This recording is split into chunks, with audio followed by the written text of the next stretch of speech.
I think a lot of issues that modern anime, especially modern isekai anime, have can be summed down to a poor adaptation, because you got a 10 to 13 episode season, and obviously it was funded as such. So you have to find a decent stopping point. You don't want to stop in the middle of a battle or stop before you even get to some of the exciting shit. So they calm down, they kind of skim down on the content, and we lose a lot of moments like what episode 8 just delivered.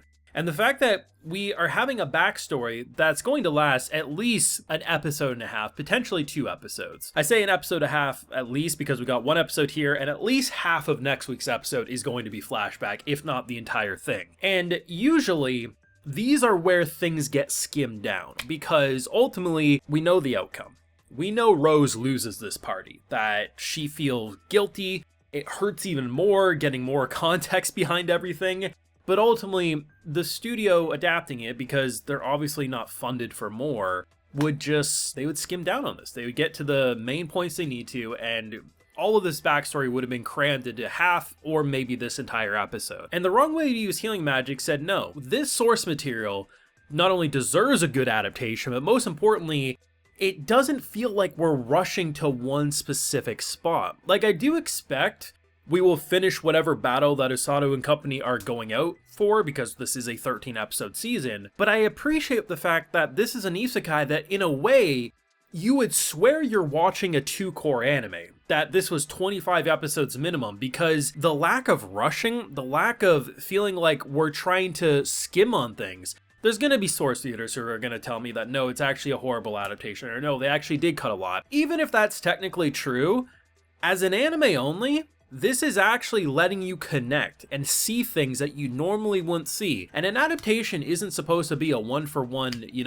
taking everything off the page and putting it here. Different mediums require different things. It's all about keeping the essence and the soul and just the ideas alive. And I really feel like that this is a show that's doing it so right. And what easily could have been a funny show with kind of a parody twist turned into something that is a pretty funny show that has a lot of heart and soul at the end of the day. Now, of course, I have a full live reaction to today's episode of The Wrong Way to Use Healing Magic over on my Patreon, so if you want to see my full length of thoughts, they're over there if you're interested. I was considering doing an episode or a video for this episode and next week all in one, because I was like, do I really have a lot to say? But the more I think about that conversation, the campfire conversation, and I consider what's happened with our MC up to this point, the more it hurts. Because I remember when I was first getting into anime, I would see a lot of discussions about why people don't rewatch shows because they already know the outcome. So why would they do this? Why don't they just watch something new instead? And in some ways I get that, you want to consume new stuff because obviously time is limited. But I've never understood if you already know the outcome. Now, there's a difference between spoiling and a show telling it in this way. Someone just dropping insert character is dead before you got to see the build-up, yeah, that's a shitty thing to do. But a story like The Wrong Way to Use Healing Magic saying, hey,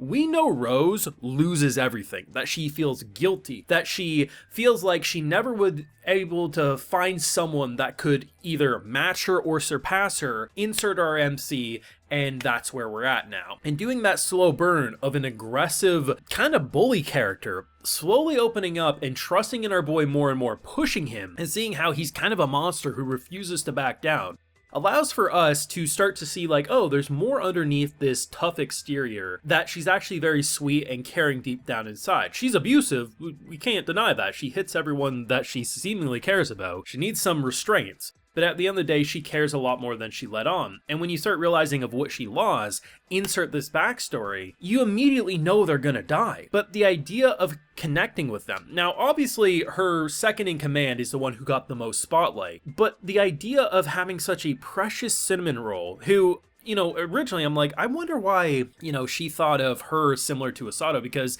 they don't really feel that similar at face value. But her determination, her resolve to never back down, I love how similar you actually see these two, and the idea of someone having a conversation with her commander saying like, why would you put me in charge?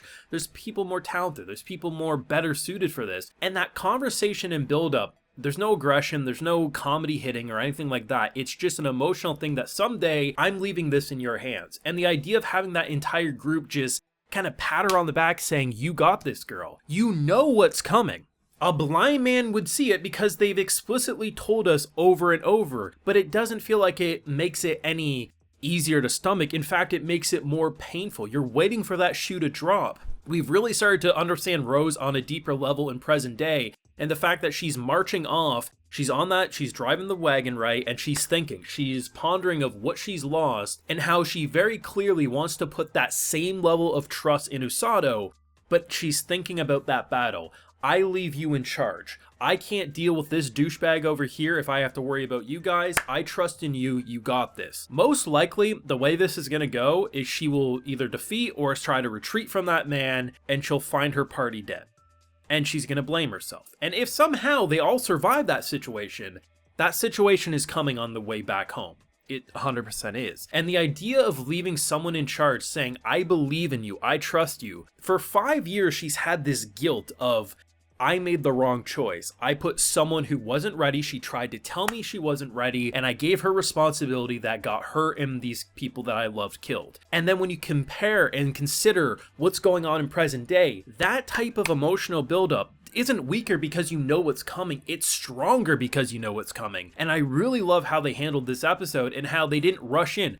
They start playing the credits at like 15 or 16 minutes into the episode, and they continue, and I'm like, okay, if they're doing this, then she's gonna win and we're gonna see them dead. No, the battle's just getting started. We're tossing trees around.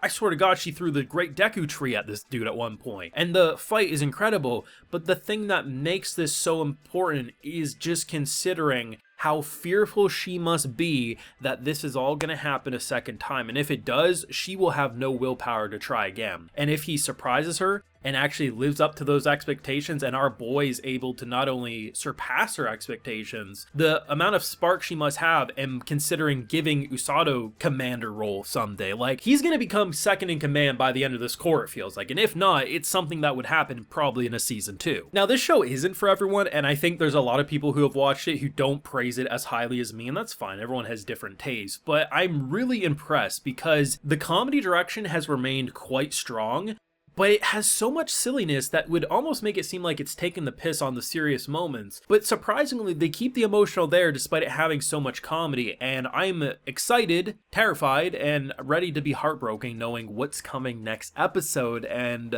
if there's gonna be some PTSD flash in front of her eyes in the middle of the battles when they do kick off. Like, will she be able to give our boy command if she needs to deal with someone, especially given what is clearly about to happen? I guess we'll see. Let me know what you thought this week's episode though down below. Leave a like if you enjoyed, subscribe if you're new around, of course ring that bell so you can get notified when I upload more. And like I mentioned, we had that full live reaction over on my Patreon, and hey, while you're over there, I'll also give you a video shout out. So today we got Power 9987, Jessica Compton, VG Guy 95, Tiago Germolas, and Fate. So I appreciate the support, everyone. Please take care and have a good one.